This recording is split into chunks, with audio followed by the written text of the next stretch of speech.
qui nous avait plu dans les premières idées quand elles se sont mises en place, c'était vraiment que l'histoire, par un simple élément, allait finalement pouvoir nous permettre de challenger tous les aspects liés à une architecture qui sont finalement son usage, le rapport de cette architecture à la ville, le rapport de cette architecture aux ressources énergétiques, le rapport de cette architecture au climat. Tout ça se traduit aujourd'hui presque par une fenêtre, en fait, à partir de laquelle toute l'histoire se construit. On se dit en fait ce qui pourrait être intéressant, c'est d'aller chercher les vues les plus intéressantes. Tout ce qui se joue là, c'est de trouver quel est le bon pivotement. Plus on pivote, plus je vais retarder le moment où le soleil va frapper ma façade. En faisant tout ce travail de plis sur la façade, on augmente les surfaces en hauteur. La parcelle se retrouve entièrement libérée, donc tout d'un coup, en fait, on peut penser à un véritable projet paysager et on peut commencer là vraiment à envisager le travail d'un vrai sol. Oui, moi je suis convaincu que nous avons besoin de ce rapport avec la terre, la géographie naturelle bien sûr, l'eau, l'humus et le végétal, oui c'est vital.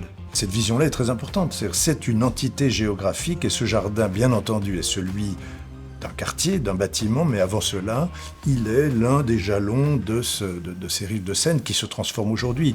Enfin, ça démultiplie l'espace, ça démultiplie les lieux, ça donne une profondeur, c'est une sorte d'ailleurs, et ça, je pense que ça change beaucoup la perception de ce quartier. Et donc le fait de planter, de désimperméabiliser n'est pas neutre, c'est vraiment le levier le plus puissant pour adapter nos villes au réchauffement climatique.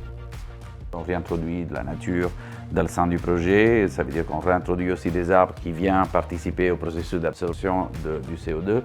Et dans tout ça, ça nous donne un bilan à la fin, mais qui est déjà dès le départ favorable, puisque c'est une réhabilitation. Garder le maximum de matière, donc construire le moins possible, réduit de toute façon les émissions de carbone. On va essayer de créer un bâtiment le plus fluide possible. On va le penser comme une forme de ruche, une maison, à 3 dimensions. On va travailler par exemple sur les verticalités. Ensuite, on va générer des tiers-lieux à l'intérieur du bâtiment. Ces tiers-lieux, c'est un restaurant, une cafette, un fitness, un jardin, de manière à ce que les gens puissent y aller pour travailler. Le fait de se déplacer dans un bâtiment, de pouvoir travailler dans différents espaces, génère du bien-être, génère de l'interaction, du lien social.